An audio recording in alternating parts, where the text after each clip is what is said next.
Hello， 大家好，我是小北。很开心啊！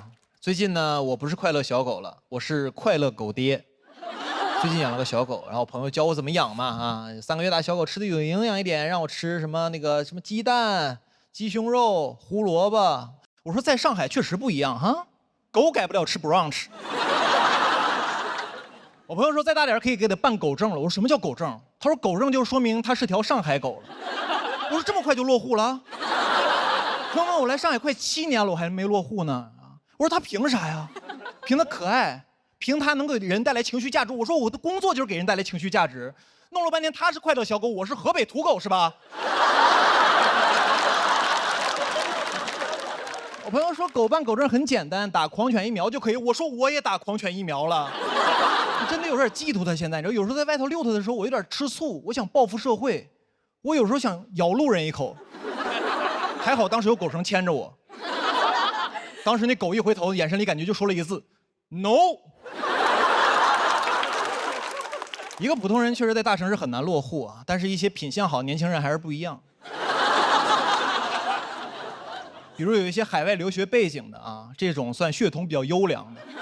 我当时有点难受，我说我血统也挺优良的，我是土生土长的河北人，而且我每年参加脱口秀比赛，我说我属于赛级河北人。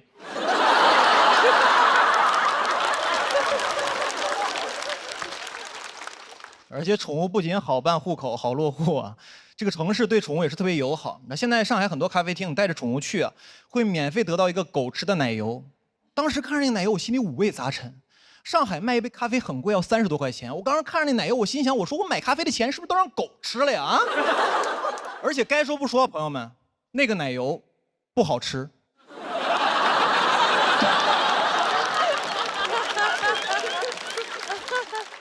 然后我就想给它养得好一点嘛，上网我会看很多关于养狗的小秘籍，给它养得好一点。网上有个写的很有意思，他说给狗做绝育手术之后，狗能够多活2到3年，狗的性格会变温顺。我在想，那些狗如果知道自己脾气暴躁的后果是这样的话，他当时肯定说：“你等会儿，我觉得我的脾气还可以克制一下。”然后还有说这个狗狗做绝育还有好处，就是不会乱尿尿了。我说尿哪儿也听你人类的，又要听你话，又要绝育，以后别说狗是人类最好的朋友了啊！什么忠犬八公啊？你人类想要的是忠犬八公公。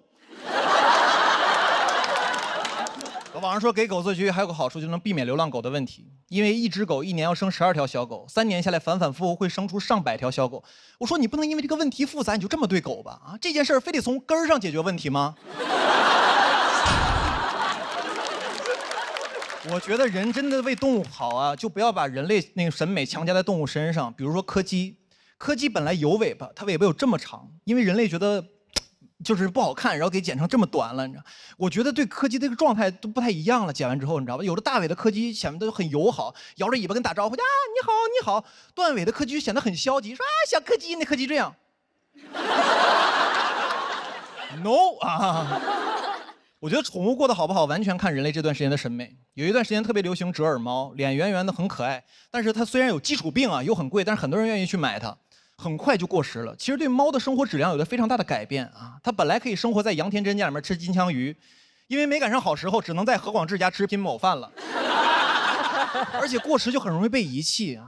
被那些流浪的野猫看见它都得问它，他说：“哥们儿，你这小体格是不是流浪撑不了几年呀？”那折耳猫说：“很难说，但应该能比你多活2到3年。”人确实对宠物不好啊，为了好看断尾立耳啊，但人对自己也不好啊，为了好看会动刀打针。人不是不爱宠物，人是不会爱，你知道？所以呢，我准备先学会爱自己，以后狗吃饭前我先吃个 brunch 啊！谢谢大家，我是小伟，谢谢。大家好，我是小伟。熟悉的味道，朋友们你们好。刚才呢，我和你们一样啊，刚刚才知道杨笠啊当上了总编剧。失误了，朋友们。他给我看稿子提意见的时候，我还纳闷呢。我说杨笠，你是不是有点越界了呀？啊，你看稿子就看稿子，你怎么让我给你倒茶呀？啊！现在理解了。其实这事儿也很简单。今天呢，我赢了，说明我是个好演员；我输了，说明他是个烂总编。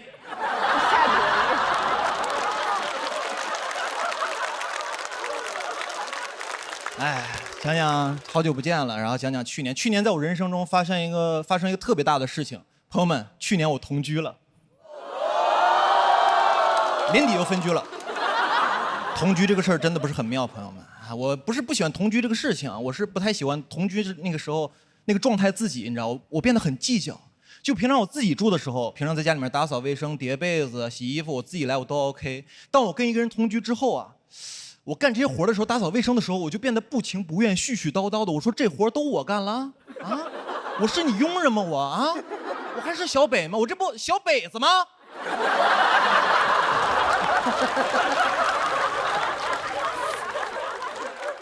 而且好多事都要迁就对方，你知道，我自己住的时候我饿了，我自己订外卖吃就非常方便。当我跟一个人住的时候，我订外卖我就问对方，我说我饿了，我要订外卖，你吃吗？他说我不吃，我会重复的再问一遍，我说你确认这个外卖到了之后你也不饿吗？如果这个外卖到了之后你饿了，你吃我外卖的话，我就有点生气了啊，因为我这人比较护食，我是狗。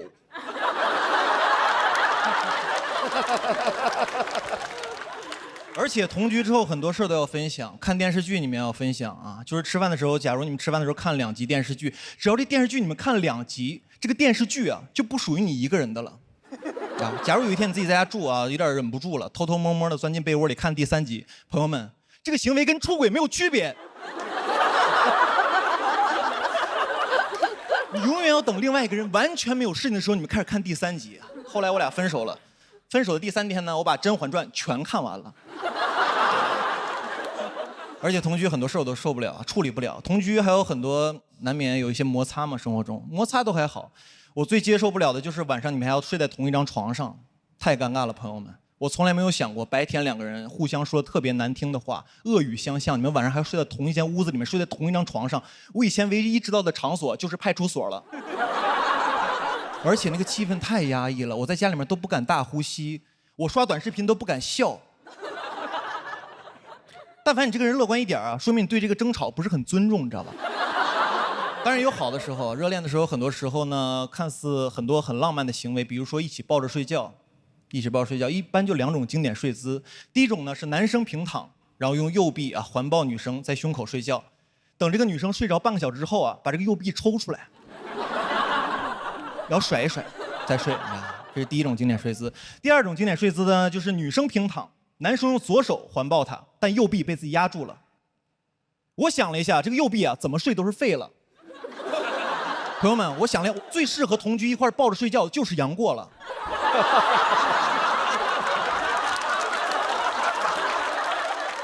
而且2个人睡觉真的不是很舒服，因为我属于神经比较衰弱的那种人，你知道，我觉特别轻，我特别怕旁边人发出动静，就打呼噜啊什么的。其实打呼噜打得匀都还好，我就怕那种打得不匀的，打着打着突然停了，我这神经衰弱，我能睡着，我蹬就起来，我说看见鼻息，看见鼻息，怎么没鼻息了呀？啊，我手麻了。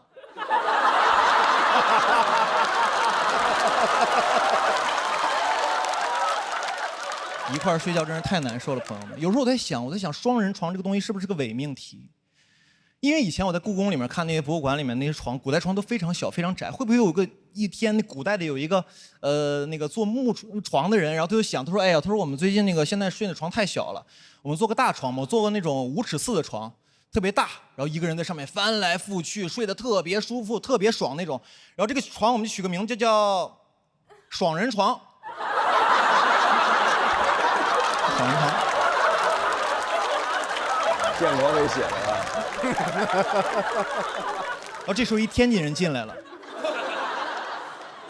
他说这是嘛呀？这是双人床，这双人床得双人睡呀，朋友。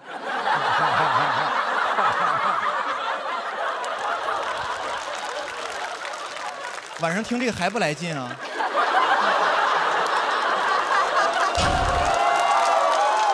我要翻跟头了，朋友们。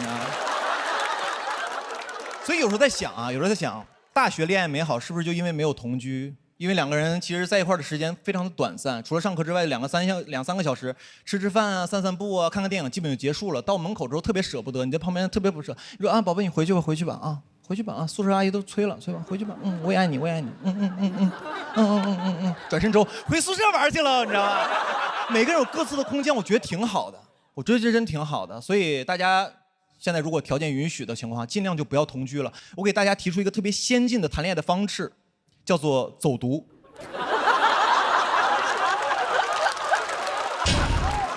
走读真不错，朋友们，走读真挺好的。但是呢，劝大家也不要走太远，不然像我这样呢，很容易不小心就被开除了。谢谢大家，我是小北，谢谢。Hello， 大家好，我是小北。赛制很激烈，每次这种都是特别残酷。但是其实我们脱口秀演员私底下关系还挺好的，尤其是去年经常一块吃饭、抱团取暖什么的。一块吃饭互相安慰，然后经常吃饭的时候就聊天嘛，聊着聊着没聊的就聊点去年特别流行那个 MBTI， 你知道吧？有人就问我，他说小北你是什么 MBTI？ 我说我没做过。他说你不用做了，你就是快乐小狗，你就是快乐小狗，阳光开朗，你就是快乐小狗啊！我回家做了一下，发现我是指挥官。说实话有点不满意，然后我又做了几遍，直到做成了快乐小狗。我甚至上网查了一下攻略，怎么做能够成为快乐小狗。我现在就是快乐小狗，有可能上升是指挥官。人说不准，你知道吗？一直以为自己特别开朗，直到去年发生一个事，然后改变了对自己的印象。去年我去剪头发的时候，剪着剪着，理发师跟我说：“小北，你有点不对劲儿啊，你好像斑秃了。”当时我第一反应，我说：“你剪错了就剪错了，你说我有病是有点过分了。”拿镜子给我一看，确实有点掉了几块啊，那个脑袋呀，就怎么说呢，有点像被那个机关枪扫过了一样，就突突突突突突突突突，你知道吧？这不好笑，突突突突突突突。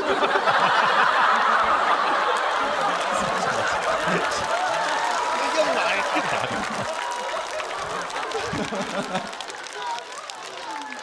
说实话，当时有点悲伤，你知道，看着镜子里自己，我就在想，我说我不是快乐小狗吗？合着狗是斑点狗啊？看着头上那几块空白，我就在想，我说这是什么呀？为什么会出现我身上啊？为什么我头顶会出现麦田怪圈啊？就怎么能那么整齐的掉一大片呢？我平常也掉头发，但是都是特别均匀的分布在各个地方。这次掉的也太集中了，感觉跟商量好的一样啊！有根头发就说，他说哥几个，我准备出去创业了，有没有人跟我去爱奇艺？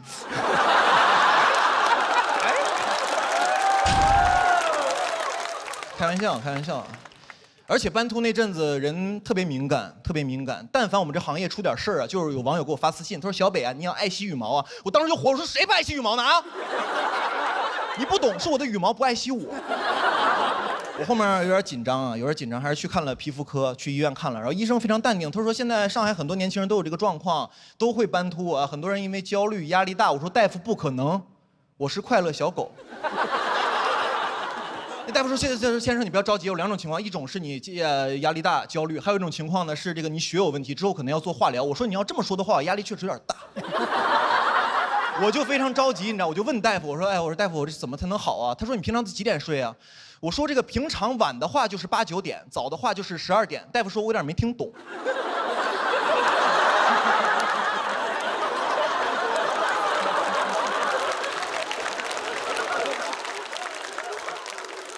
然后医生说：“他说医生这样啊，就是你就这样，你就每天准时11点睡觉。”我说：“1点行吗？”医生有点生气，医生说：“你怎么还讨价还价呀？”我说：“没你这么当医生的，我是诚心想好。12点半行不行啊？不行的话，我去隔壁看看别的专家。”你知道吗？然后医生说，还有一部分原因是因为你免疫力下降，然后饮食需要注意一点。然后我朋友就给我推荐什么地中海饮食法，我当时有点生气，我说有点过分了，我这斑秃还没到地中海呢，是吧？我说有没有那种乌黑浓密的饮食法，你知道吗？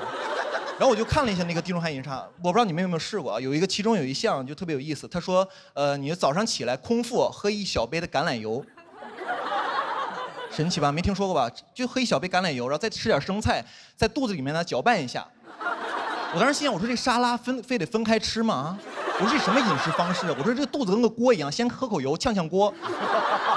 我说怎么想的喝橄榄油？我说那玩意儿能喝吗？谁会喝那玩意儿啊？我喝了，太难喝了。那次喝橄榄油怎么说呢？就感觉有点挂壁。很多东西放到嘴里啊，一不注意啊，它就滑下去了。吃葡萄滑下去了，瓜子滑下去了，口香糖滑下去了，你知道吗？后来发现这个牙线也没有那么难消化，你知道吧？然后网上还跟我说，他说健康的生活方式最好是那种饮食清淡、少油少盐、定期运动、适度交友。我说这个生活方式怎么跟狗一样啊？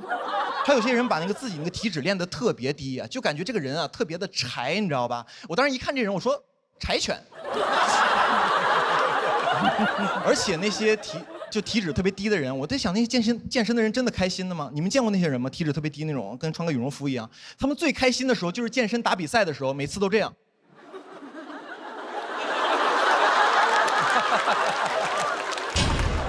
就这样着，我就发现健康生活唯一的缺点就是不快乐。后来我就释然了，头发也慢慢长出来了。从今天起呢，我就不做快乐小狗了，我要做快乐小北。谢谢大家，我是小北，谢谢大家好，我是小北。耶，大家好，大家好啊！今天确实就是行动有点不方便啊，前2天腰伤了啊！最近都没有人笑我太疯癫，都笑我腰不好，确实不太灵活。前2天我去健身房练了2下腰就伤了，我当时想，我想录节目，我保持一个好的精神面貌，结果就成这样了，你知道吗？当时呢，其实就是想状态好一点。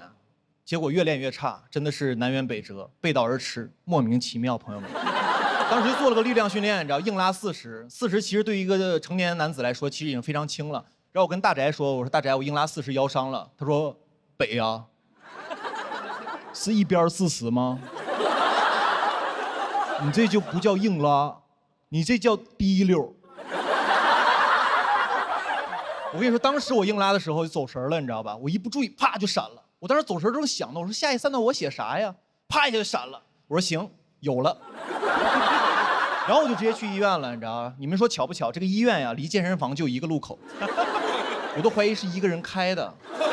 但是确实当时走不了路了，比现在还严重呢。我就叫了个滴滴，然后上那个车的时候，滴滴第一句话问的都不是，他说那个先生你尾号多少？他问的是这么近你也打车？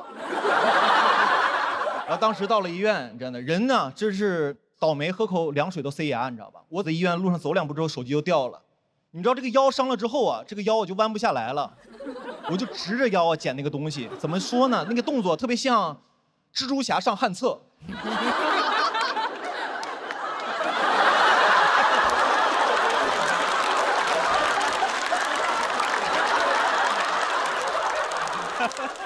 前2天参加一个越野跑活动，其实是个活儿，很久没接活了。我朋友对接过来，他说小北有个越野跑的活儿，不过预算有点少。我说多少？他说参加完送你双鞋子。我说也行，之后也不用花钱买鞋了。那我说不能再低了啊，必须是1双鞋子，2只哈，左右脚哈，1个码哈。你们了解越野跑吗？那天我也是跑完之后才了解。这个越野跑给你们解释，也就是在山里跑步，然后一会儿快一会儿慢，有上坡有下坡，很可能跑着跑着就没路了。怎么说呢？有点像脱口秀行业。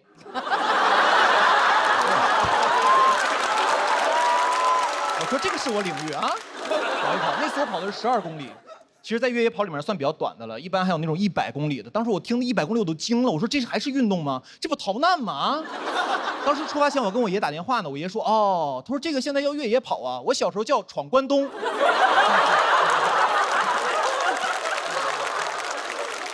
那天有1000多个人参加，你知道，所有人在起跑线准备，发令枪一响，所有人比赛要开始了，但根本就跑不起来，你知道吧？我原地踏步了1分钟，然后慢慢就跑起来了。跑起来之后，说实话，跑一会儿我就开始累了。然后当时一抬头发现刚到起点，谁能想到我都30了，又一次输在了起跑线上，真的是身体不好。那天跑2下之后呢，左腿就抽筋了。左腿抽筋之后，我跑着跑着说：“哎呦，抽筋了，左腿！”然后前面有个女生回头笑我：“啊，左腿抽筋了。”然后他又岔气儿了。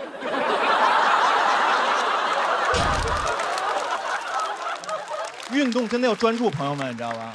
看看我这个腰现在啊。那天我越野跑听到最多的一句话就是让一下，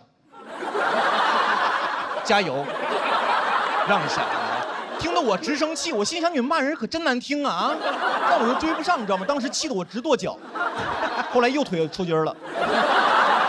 而且这个越野跑中段的时候就进山里了嘛，山里面有一些村子，你知道吧？村子里面有很多老大爷就背着手看我们。看我们之后我还贫呢，我跟那个大爷说：“我说大爷，你看我们看吹不看吹啊？”那个大爷说：“好 City 啊。”我说：“大爷你也太时髦了啊！我想请你喝一杯 Uncle Law， 这可是大家都爱喝的国民白酒，老村长，口感柔不上头，真正纯粮酒，真的很 City。”真润啊！然后那个越野跑非常长，然后中间就有几个补给站。因为我跑的确实有点慢啊，每次到补给站的时候，那个西瓜都被吃完了。每次那个补给站就给我留点西瓜皮，你知道吧？但你别说，累的时候真是吃啥都香。但是我觉得这个补给身体啊，不如补给我的斗志。我觉得你补给点，你就放点现金。你第一个补给点放100，第二个放300，你就递增。如果给我换成硬币铺一路就更好了。具体的可以参考《神庙逃亡》。那我感觉我能一直不停的跑，一直不停的捡钱。以后我在越野跑圈就有个闻风丧胆的名号，小北 AKA 暴走存钱罐。我呢，其实一直在队尾不紧不慢的跑，跑得有点慢啊，因为是个邀请的活动。中间呢，然后那工作人员还给我发微信，他说：“小北加油，终点等你。”后来发的是：“小北你快跑2步，都等你下班呢。”当然最后我还是完赛了，因为后半程呢我全力冲刺，因为他们最后给我发的微信是，他说：“小北你在哪儿呢？发个定位，山里有狼。”那天回去之后呢，说实话我有点受打击。觉得还是要锻炼身体，不能被人笑话了啊！明天我就去健身房做力量训练，录节目我要保持一个好的精神面貌，不要干太猛，就硬拉40就可以。谢谢大家，我是小北，谢谢。Hello， 大家好，我是小北，耶，开心，朋友们开心，录节目有工作了，朋友们。去年很长时间我都是在家待业的状态，然后有一阵儿带不动的时候，想搞副业，想这个直播带货挺赚钱的啊。是不是可以改变一些命运什么的？狠狠搞了3个月，想着狠狠赚一把。朋友们，3个月挣了2000多块钱。我发现啊，这个脱口秀观众啊，很难在脱口秀演员这儿消费。他们唯一想消费的就是我。经常在我这儿出梗，你知道吧？经常问他说：“小北，那个，请问你这个链接里面的漱口水可以做可乐鸡翅吗？”我说这个可乐鸡翅可能有点费劲，要不要你尝试一下做一下漱口水鸡？这。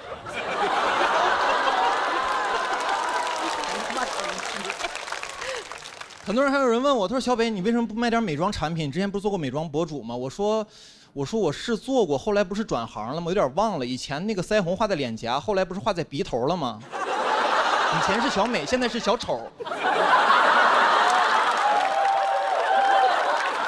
为什么不赚钱还直播呢？是因为直播有个隐性福利，就是会送一些小样什么的，你知道吗？那些东西用着用着呢，就有点恐怖了，一下子把我的生活品质拉上来了。很多东西我都不用啊，比如说漱口水，我平常都用自来水漱口。后来用着用着，我发现离不开这些东西了，你知道？我最开始直播的初衷是什么呢？就是给观众们挖一个消费陷阱，后来自己跳进去了。因为我知道一个道理，就是由奢入俭难，朋友们，很多事情你体验之后呢，就很容易习惯。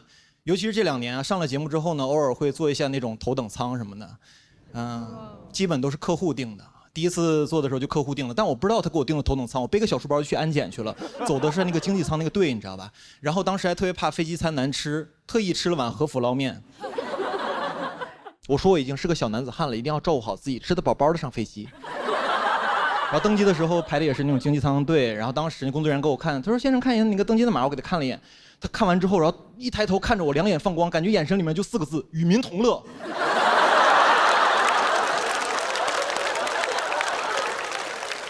然后我就继续往那个经济舱走，走的时候，然后空姐在门口说：“哎，先生看一下你的位置。”我看了一眼，她说：“哦，先生，你应该往左走。”我说：“左面是货舱吗？”他说您是头等舱，我说我是头等舱，他说对，您是头等，我说我是头等舱，那感觉就是哇，哥们儿你混出头了，你知道吧？然后往左走的时候，说实话，当时还是穷人思维，你知道吗？往头等舱走的时候，我在心里想，我说这客户也太乱花钱了，我说订个经济舱就行了，你可以把钱折给我呀，对吧？但是当时还是想体验一下，到了头等舱之后非常新鲜，然后当时坐在那儿。这个很多东西都不一样，空姐也不太一样，你知道吗？当时我刚坐那儿，空姐啪一下就跑过来，然后过我旁边了。当时我都懵了，我说你要跟我求婚吗？然后他非常熟练的说我的信息，他说你好，请问是林先生吗？我对。他说这个飞机是从上海飞往北京的，我说对。他说您是第2次乘坐我们航空公司，我说对。我说你怎么问我这么多问题啊？那个我还是河北秦皇岛人，我是13年读的大学，17年毕业，后来找不到工作讲脱口秀，对。我说这个东西也不是我定的，我是客户给我定的。我要是不行坐后面也行。那个我说你蹲着累不累？要不你坐会儿，我蹲会儿。然后呢，其实也没有问这么多啊，就是很关心我。然后他问我，他说先生，我们一会儿有这个头等舱特殊的餐食，你要吃吗？然后看了一下，很丰盛。但我说我刚才吃了和府捞面了。他说哦，您的意思是不使用餐食了是吗？我说我可没这么说哈。别吃。然后呢，他又走了，我就开始参观那个头等舱。头等舱确实很贴心，准备了很多东西，小毛毯、小枕头，还有小拖鞋，我都用了用。拖鞋我也换上了，虽然那天我穿的就是拖鞋。然后那个椅子特别舒服，还能躺下，我就躺了几分钟。然后空姐马上过来说：“啊，先生，您是要休息一会儿吗？”我说：“啊，对，我想躺一会儿。”他说：“一会儿那用餐时间还要叫醒你吗？”我说：“一定要打扰我。无论如何，必要时可以心肺复苏。”说实话，我还是不太放心他，因为毕竟是第一次见。我特意定了个闹钟。但话说回来，朋友们，人心里装事儿，确实睡不着觉。然后当时就特别无聊嘛，我就特别好奇，这个头等舱的旅客一般坐飞机的时候干嘛呀？我就看了一下，那很多商务人士穿着西装革履，打开笔记本啊，开始写，就是办公什么的。当时我看的时候，我说我也办会儿工啊，我把我那小平板打开了，你知道，我说我准备写会儿段子。朋友们根本写不出来，一点负面情绪都没有。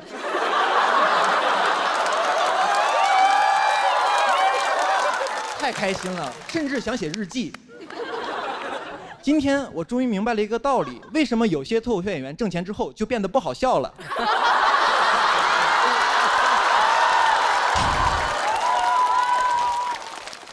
朋友们，头等舱真的很舒服啊，但是我每次做完之后都特别害怕，因为我特别怕自己习惯这种生活。每次做完头等舱，我要跟自己说小北，头等舱这种服务不属于你，经济舱才是你生活的常态。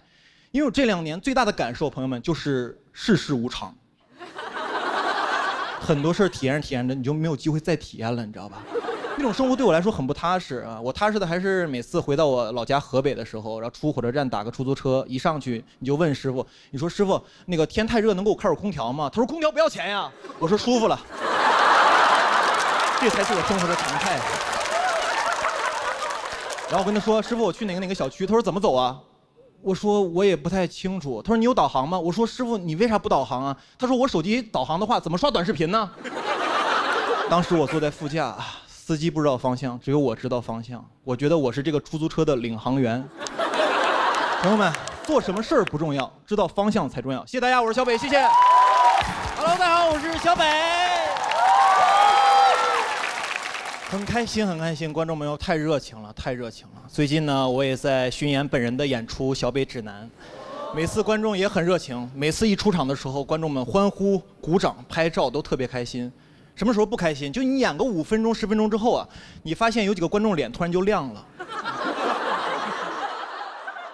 有几个人就开始在那玩手机了，这光从下面打到脸上跟个鬼一样，你知道吗？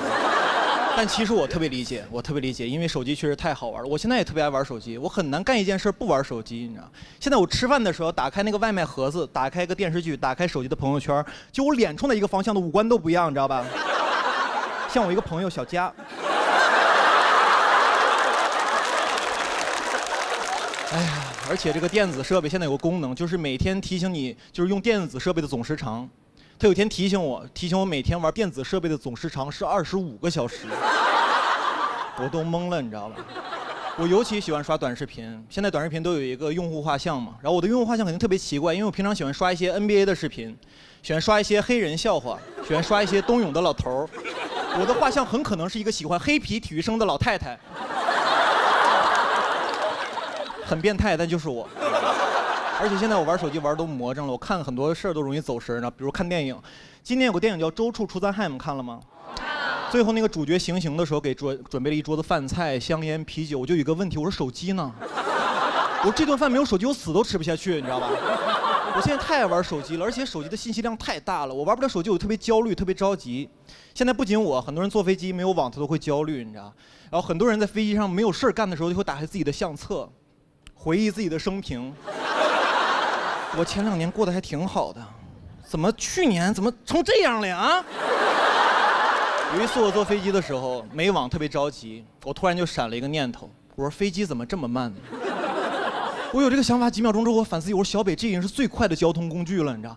我在想飞机这东西刚发明出来的时候，也不是为了当载客工具用的，你知道？没准就是一帮极限运动爱好者，闲得没事干。莱特兄弟的哥跟弟弟说：“的弟弟，我最近想飞。”那弟弟没有骂他，说你有病吧？弟弟说是，我说我也是，要不咱俩是莱特兄弟呢？而且我觉得莱特兄弟绝对不是第一个有飞机这个 idea 的人，但他们绝对是第一批安全着陆的人。有时候我在想啊，莱特兄弟之前会不会是莱特三兄弟？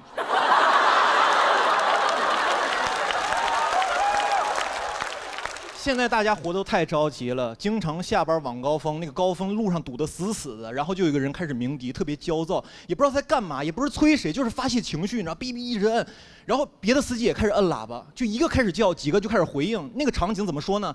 有点像农村夜里的狗。我觉得现在大家路怒太严重了，我发小就是，你知道，但我发小路怒的特别均衡，就是他开车的时候会骂行人，走路的时候骂司机，但是走路的人和开车的人都会骂一种人，就是电瓶车。电瓶车骂谁呢？还是电瓶车。电瓶车这人太厉害了，不仅谁都骂，还哪儿都能去。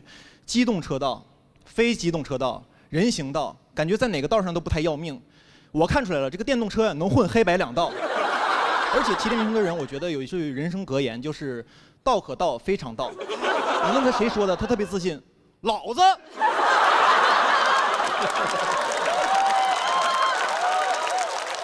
我发小就是这样的，我发小这样。我发小其实平常特别有礼貌，仁义礼智信都有，一开车全没了。一开车就是会不会开车呀？啊，驾照捡的呀？着急投胎呀？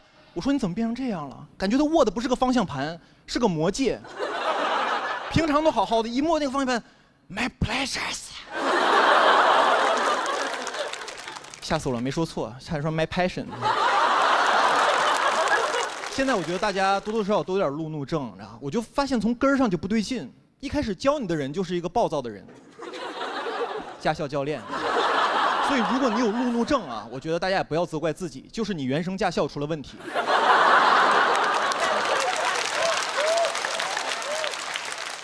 朋友们，你们想一想，你们开车的时候是不是易怒，难以建立信任，感情冷漠，难以共情？这都是你在教练的耳濡目染学来的，你知道吧？讨厌教练，理解教练，成为教练。幸福的驾校治愈一生，不幸的童年需要交警治理。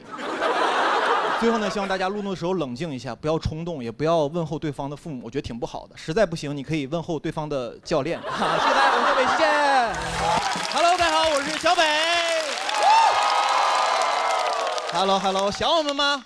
啊，也很想你们。这一年过得太快了，朋友们，这一年过得真太快了。不过这一年也有我的收获啊！从节目播出一直到现在，我的小北指南一共演了90多场，不错。然后有一些脱口秀演员听到之后还跟我开玩笑呢，说小北你怎么演这么多场？家里不会是欠了些钱吧？啊！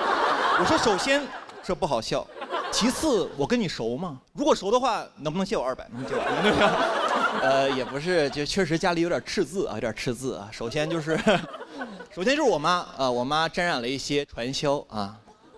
但是你们别紧张啊，我妈属于传销的最后一环啊，就是消费者。我什么时候发现我妈开始搞传销的？就是家里面多了很多没用的东西啊。然后我问我妈，我说妈，为什么家里买这么多没用的东西啊？我妈说这个儿子，这些东西都不要钱，这些东西都是买枕头送的。我说妈，我从小睡大那个荞麦枕头不是挺舒服的吗？为什么换这个枕头？我妈说儿子你不懂，这个新枕头能治病。我说妈，我没病。我妈说你别废话。躺下试也舒不舒服？我躺下试了一下，怎么说呢？这个枕头特别像指压板改的，很硌得慌。当时就明白这个枕头能治什么病了，能治我爱睡懒觉的坏毛病。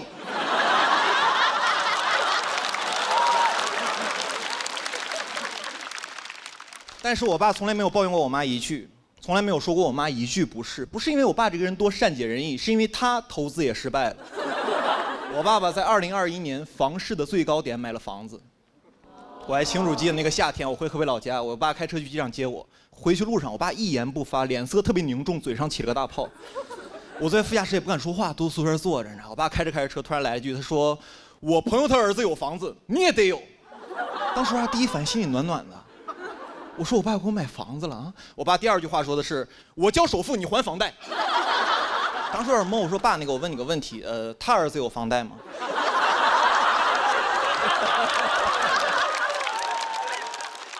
我爸说那没有。说实话，当时有点无语，我就不说话了。我爸还劝我，他儿子你不能这么想这个问题，你得这么想，他有的你都有，你有的他未必有啊。我说你跟我玩朝三暮四呢是吗？然后我爸当时给我拍了肩膀，跟我说了一句话让我记忆犹新。他拍着我肩膀跟我说的：“儿子，现在再不买房就来不及了。现在不出手，以后就很难出手了。”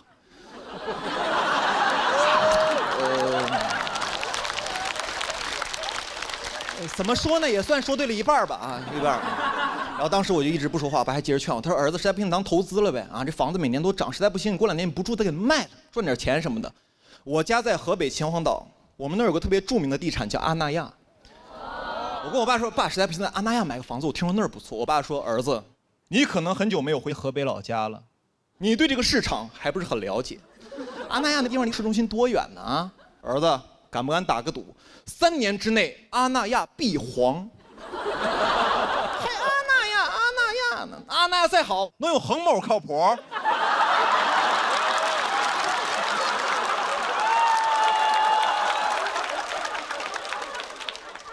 有，朋友们有。我从小到大观察我爸，其实我爸对投资这个事儿一直属于特别稳健的状态。就房地产蓬勃发展这20年，我爸一直属于观望的状态。直到21年直接出手。你就说我爸厉不厉害吧，一出手就有。当时我真是感慨，朋友们，我说我爸真是高手，高手应该在高点入局。我爸特别像盖里一句歌词，就是老子一抬手就能摸到天。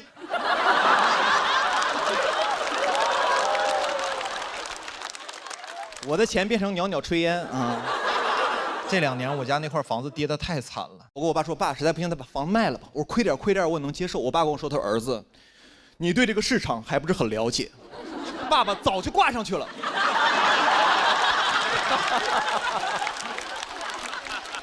我都懵了，你知道？但是我不能怪我爸我妈，确实不能怪他们。虽然他们是投资界的卧龙凤雏，但有句古话说得好，虎父无犬子。我在21年开始理财。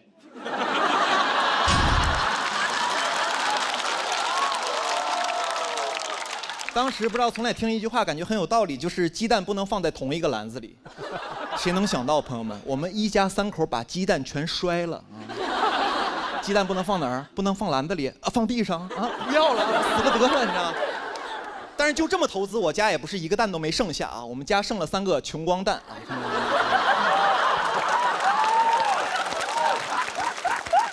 21年，正是我上节目的第2年，手里有点积蓄了啊。我有个朋友给我推荐，他说小扁要不要投资什么的啊？去年有个基金涨势特别好，涨了200%。朋友们听完我都懵了，我说那还讲毛线脱口秀啊？那玩意儿来钱也太慢了。聪明人竟爱用钱生钱，买啊！当时特别果断。还有一个原因，就是因为当时我爸和我妈都不看好这个。我说这不就有了吗，朋友们啊？排除2个错误答案啊，剩下的 C 不就是正确答案吗？谁能想到啊？这个答案还有个 D 选项，以上全错。我最近看了一下，我买的时候好像是这个基金近10年的最高点。说实话，挺浪漫的。这个基金在最美好年纪遇见了我。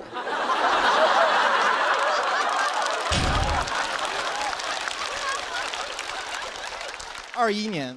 在我家属于一个很特别的年份，我和我爸在不同的领域顶峰相见。今年住在家里的新房子里，成宿的睡不着觉。我跟我妈说，我说妈，你这枕头也不治病啊。我说睡不着。我妈安慰我，她儿子没事儿。爸爸妈妈也睡不着。这枕头能不能治病我不知道，反正这2年给我治得服服帖帖的。治好了我的阳光开朗，治好了无忧无虑，我的天真浪漫再也不会复发了啊！朋友们，不说了，时间不等人，我准备去买黄金了。谢谢大家，我是小北，谢谢。Hello， 大家好，我是小北。太棒了，朋友们，知道现在几点了吗？凌晨2点啊，凌晨2点啊，很嗨哈。好巧不巧，去年呢，我有一轮次也是凌晨2点上台，当时非常困啊，非常困，不仅我很累，观众也很累。我记得我当时在舞台上表演呢，然后搞笑呢，在这幽默呢。我余光一瞟，第一排有观众眼睛已经闭上了，我当时特别想给他个大嘴巴子。我说大哥，你醒一醒啊，一会儿还投票呢，你还把眼睛闭上了，黑灯还没闭眼睛呢。我闭上了，你没看见。哎，确实也是录了好几年节目了，有种感受，朋友们，我感觉每次录这种节目都很考验人性，真的。一般都是这种 PK 环节嘛，啊，每次 PK 的时候我心情都很复杂，就是每次 PK 我那个人在前面讲的时候，每次讲的好笑吧，我笑不出来；每次讲的不好笑吧，我怕自己笑太大声，你知道吧？朋友们，录节目要做好表情管理，真的啊！去年录完之后，我回家看了一遍节目啊，当时有个选手在上面表演的时候，切到了个付航的镜头，付航当时比较严肃嘛，就面无表情地看这个演员，当时飘起个弹幕说：“付航的底色好悲凉啊。”有一次刘洋在上面表演，我也是面无表情地看着他，飘起个弹幕说：“小北有啥不服的啊？”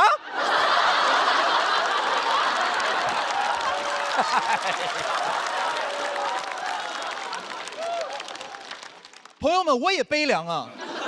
你们可能不了解我内核也是悲剧，你知道吧？我真是服了。每次录这种节目，主持人也特别欠。每次一个人表演完之后，然后说那个谁不服啊 ，PK 一下，梆梆梆站几个人，主持人特别欠。主持人要 Q 一个问题：你今天为什么选择这位选手 PK 呢？大家就开始编一些莫名其妙的理由因为我们都是北京的演员。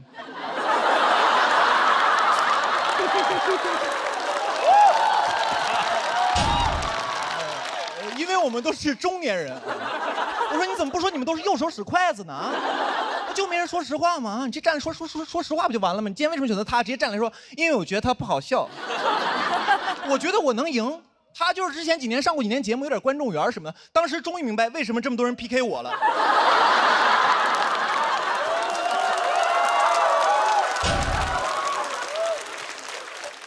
而且演员每次参加这个节目都很体面，每次这种 PK 结束，赢的人、输的人站在台上，赢的人都很体面。每次赢的要帮输的人找补两句。每次一比完，赢的人在旁边说：“其实他线下是个特别好的演员。”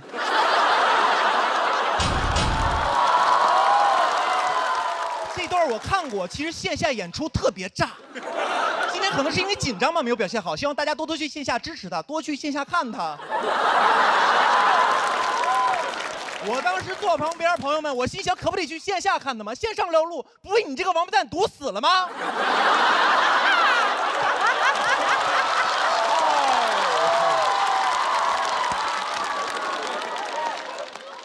而且都输成那样，谁想去线下看他呀？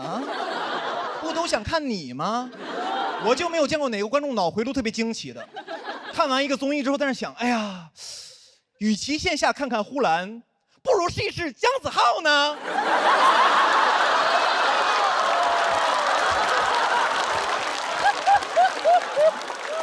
朋友们，姜子浩是个特别难找的案例，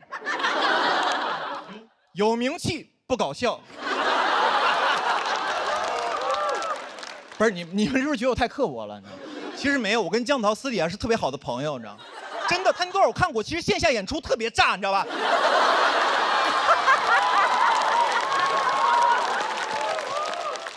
希望大家多多去线下支持他的粤语专场，好吧？其实身边的人，有些朋友总有人劝我，他说：“小北，你录节目的时候 real 一点。”他说：“真实的人很招人喜欢。”我说 real 是什么样子？他说 real 的人就是你开心的时候就有什么想法都说出来，你开心的时候开心，难过的时候难过，生气的时候你就骂。我说那不就是翟佳宁吗？我说这种人也不是很招人喜欢吧？啊？我朋友说，哎呀，小北也不全是。我说这不就是观众喜欢的活人感吗？他多有活人感，我看很多网友让他去死一死呢。大家小时候都看过一个这个童话故事，叫做《皇帝的新装》啊，告诉大家做人要诚实。其实我长大之后又看了一遍啊，上班之后我其实特别能共情那些哄骗皇帝的大臣，我觉得他们太不容易了啊！项目做得好好的，都快结束了，突然路边来个小孩说：“我觉得这个项目有问题。”我当时大臣我都气死了，我说有啥问题啊？领导满意，进程顺利。我说就你聪明，就你明白，难道我们这帮人不知道这个项目在裸奔吗？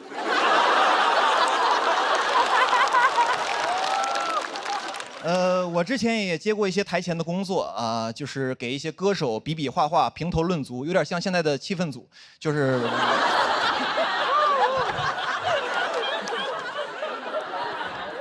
然后当时呢，一个歌手表演的是自己的一个原创曲目啊，然后唱一会儿就忘词儿了。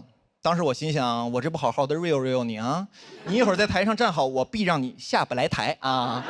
但是当他表演完结束之后啊，所有的导师和明星都在安慰他、鼓励他。我说不对呀，我说这哥们儿身上有点东西啊，他身上有皇帝的新装啊。我当时脑海中跟走马灯一样，你知道吧？走过了好多前辈的身影，什么柯以敏啊、丁太升啊。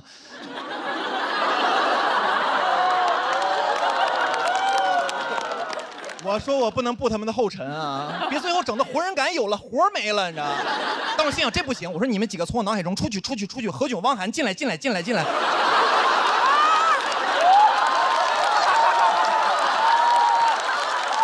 当时我就这么评价的，我说哥们儿，我觉得你这个说唱真不错，很有态度，我很喜欢，我尤其喜欢中间那段留白。朋友们，说实话，我觉得这2年这个网上特别喜欢劝大家 real 啊。去年经常在一个网上看一个标题，就是说什么00后整顿职场，写的内容大差不差，说这个00后在这职场里干得不开心不舒服，就骂领导一顿，说老子不干了，然后就走了。但是我看完我觉得确实挺过瘾的。后续呢？后续你怎么不写了？00后整顿职场，回去之后被房东整顿，吃糠咽菜睡桥洞，然后被城管整顿。到了那个桥洞那儿碰到很多大爷，问大爷你们是怎么来这儿的？大爷说，哎呀小伙子，我们是90年代整顿职场那帮人啊。年轻人，咱们就先别聊什么整顿职场了，聊聊明天去哪儿整顿饭吃啊。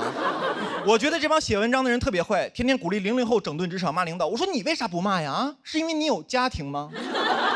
这帮人真的特别欠，这帮人是哪种人？朋友们，这帮人特别像在职场里，但凡你干的不舒服，有个人在你耳边说，这你能忍？这要我忍不了，咬他啊！朋友们，最后我想说 ，real 的事儿啊，就让我们脱口秀演员干就可以了。我呢就不劝大家在职场 real 了，我祝大家在职场 rich。谢谢大家，我是小北，谢谢。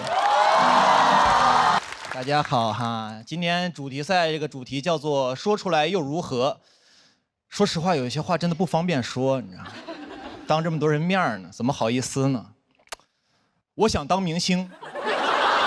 朋友们很羡慕，真的很羡慕，很羡慕。每次录节目的时候，庞博、付航出来的时候，观众那个歇斯底里的样子啊，庞博啊，付航，我想要的不止于此。我想要特别疯狂，在大街上走，突然有人认出来啊，小北，很想火，朋友们，很想火得匪夷所思。我很想火成拉布布。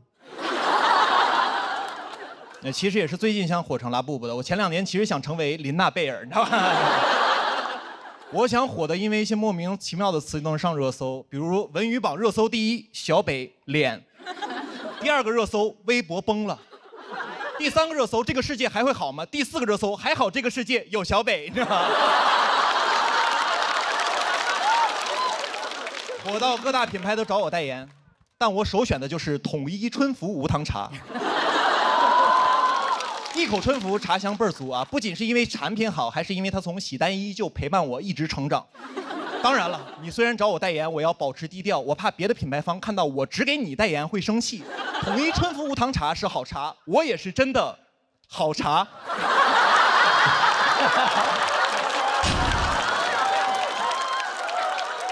商务写的都这么好笑，你说说还得了啊？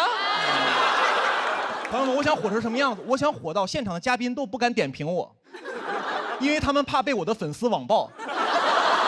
即使有嘉宾啊点评我2句，批评我2句，我也不在意，因为我明白他最近想走黑红路线。他说我段子谐音梗全是烂梗，我让他感受一下北家军全军出击。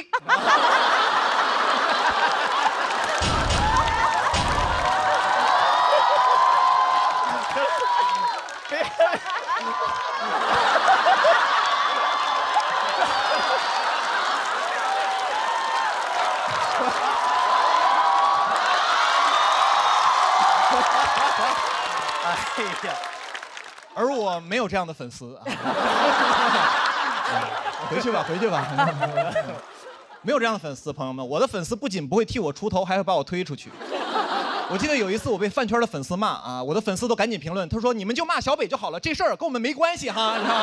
还有人给我发私信说小北那个我先取关了呀，啊，我先看一下这个舆论走向哈。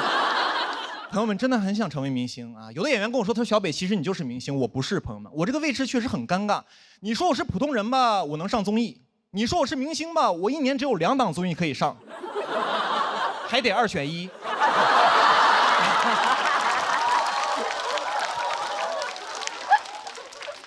我真的是不算明星，朋友们，我顶多算一个知名老百姓啊。但我确实接过几个活啊，有过几次这个明星的体验券啊，每次感觉大家都非常好，对我都很在意。我记得有一次我去拍戏，刚进那个片场，所有人都对我特别尊敬，说小北老师好，小北老师好，小北老师好。当时没走2步呢，已经桃李满天下了。